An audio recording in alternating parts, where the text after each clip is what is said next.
My son George has always had the strangest friends. I'm not sure why, but in his earlier years, he always attracted what would be considered the weird kids. I've got a ton of stories about this, but there's one that kind of sticks out like a thorn. He was in the fourth grade, and we had just moved due to my husband's reassignment. So George was new to his school. He had always been an outgoing and friendly kid, so my husband and I weren't particularly worried about his ability to make new friends. We were transitioning well as a family, and everything was going well with him at school. I was beyond pleased the first time I met all of George's classmates' parents, as they all seemed like upstanding, honest people. A few months after the move, I got a call from George's school in the middle of the day requesting one of his parents come in to discuss an incident involving him and another student my husband was at work. So I assumed the responsibility and agreed to meet with the principal after picking up my son. I remember feeling a mixture of anger and confusion. Anger, obviously. I mean, my son had probably been in a fight, which I'd need to punish him for, should I find out he was the antagonizer. But confusion as well. Physical altercations were very uncharacteristic of George, which made this more concerning to me. As I was walking him to the principal's office, he refused to answer any of my questions about the situation, which was also very unlike him. Usually, he was extremely talkative and what you'd call an oversharer. So his silence was somewhat unsettling. I figured he was either embarrassed or scared, so I didn't think much of it. The principal asked that George sit in the waiting room outside his office, so that's where I left him. After closing the door, the principal directed me to a chair in front of his desk, which is where I sat down. He began asking me questions about George, the kinds of questions you'd expect. How is his behavior at home? Does he listen? Does he talk back? Is he respectful? You know, things like that.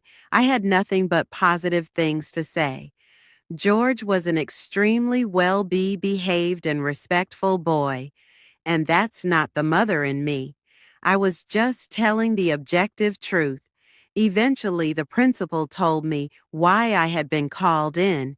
Apparently, George had gotten into a brief altercation with a classmate. After recess, a boy named Sebastian.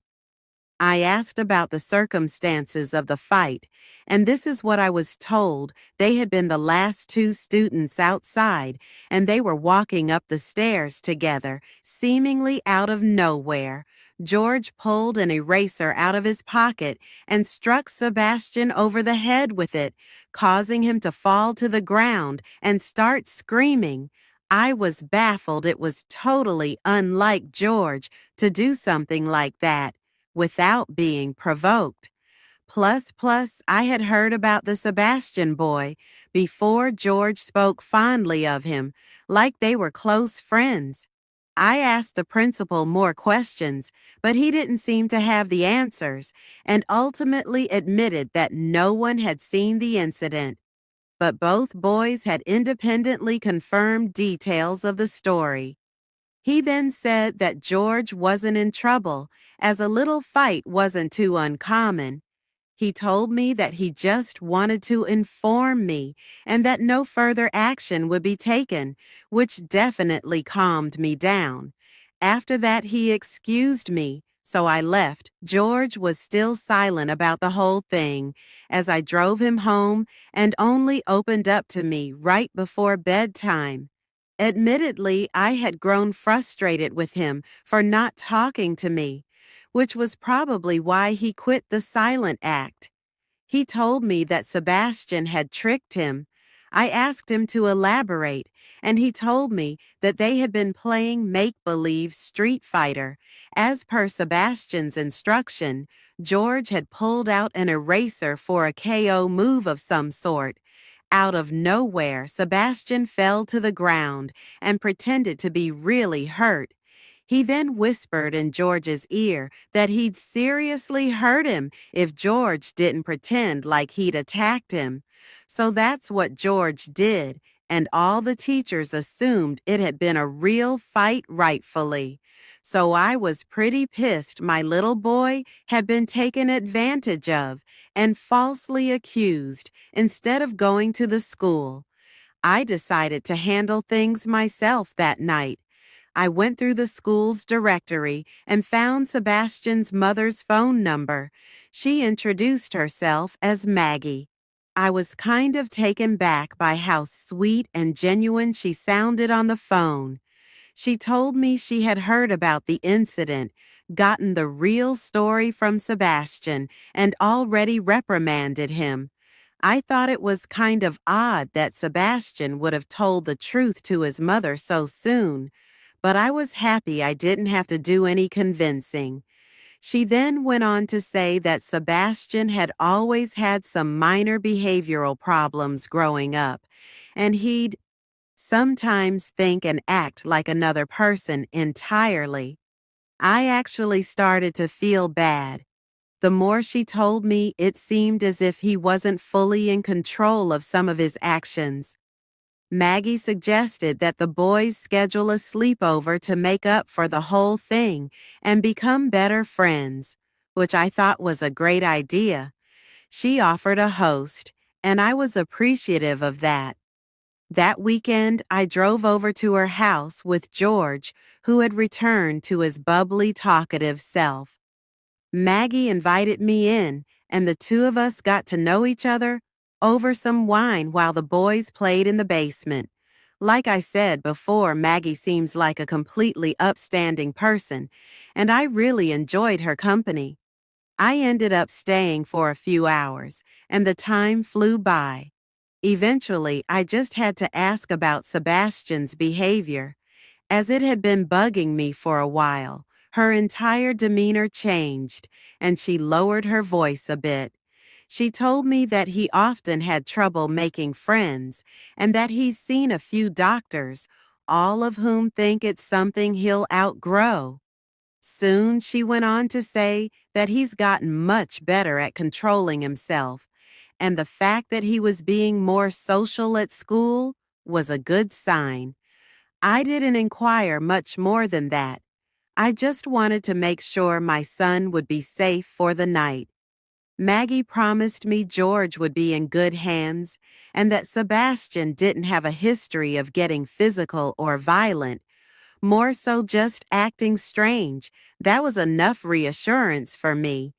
This woman was clearly genuine, and it actually felt kind of nice, knowing that George would be helping Sebastian learn how to make friends. Eventually, it came time to leave, so I went downstairs to say goodbye to George. The two boys were laughing and playing Battleship. It looked like they were really getting along. I kissed my son goodbye and drove home the next morning. I went to go pick him up. When I got to the house, he was waiting near the door with all his stuff and a smile on his face. I assumed the night went well. I said good morning to Maggie and packed George's stuff in the car as we were driving away. Though he started bawling out of nowhere, I asked him what was wrong in a concerned voice, and what he told me was quite literally jaw-dropping. George said that everything was going well until it came time to go to sleep. The boys had set up their sleeping arrangements in the basement. 2 air mattresses side by side. Everything seemed normal when they went to bed. But at some point in the night, George woke up. He wasn't sure why at first.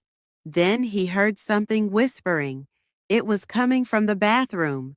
The door was slightly open, and there was a strange flickering light inside. Not like a regular bathroom light, as George described it. It seemed more like a candle light. He listened closer and realized it was Sebastian talking. But he wasn't just talking. He was having a full conversation. George thought maybe he was on the phone or something. But the more he listened, the weirder it got. So Bastian wasn't calling himself Sebastian. He was calling himself Mr. Jim.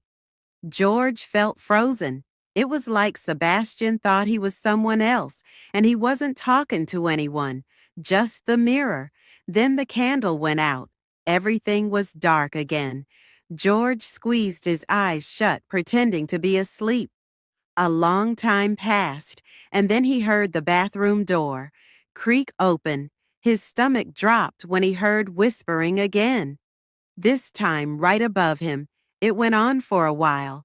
George didn't understand the words. It didn't even sound like English. He just lay there too scared to move. Eventually, Sebastian went back to bed like nothing happened in the morning. He was totally normal again. George didn't dare ask him about it. When George told me what happened, I was horrified. My gut told me this wasn't just a case of childhood imagination. Something was wrong. I didn't know what to do, but I knew I had to tell someone. I called Maggie first. At first, she laughed it off, saying, Sebastian has always been a creative kid. But as I pressed her, her voice faltered. Eventually, she admitted that his so-called behavioral problems were more serious than she let on. One psychiatrist had even suggested he was showing signs of multiple personality disorder.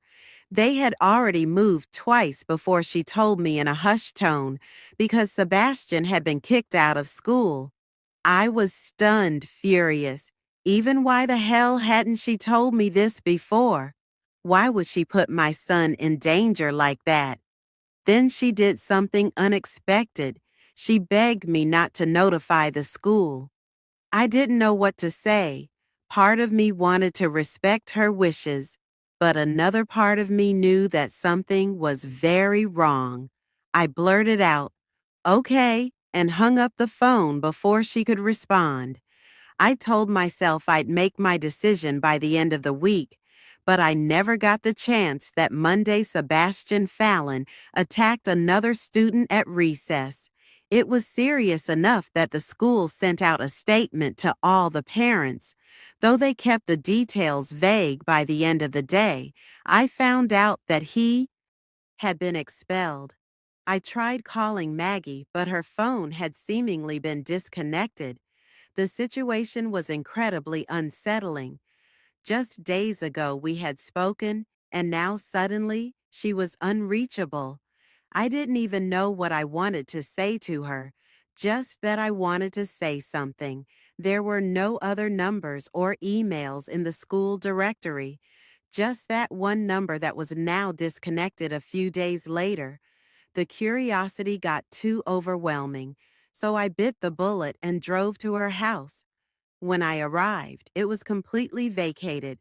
No moving trucks, no sign of a rush departure, just gone. It didn't make sense. How could they have left so quickly? I tried looking them up, searching for any trace of them online. I found nothing. No forwarding address, no mention of them anywhere. It was like they had never existed at all. That was a long time ago, and George wasn't too badly affected by it. In all honesty, I think he's mostly forgotten about it.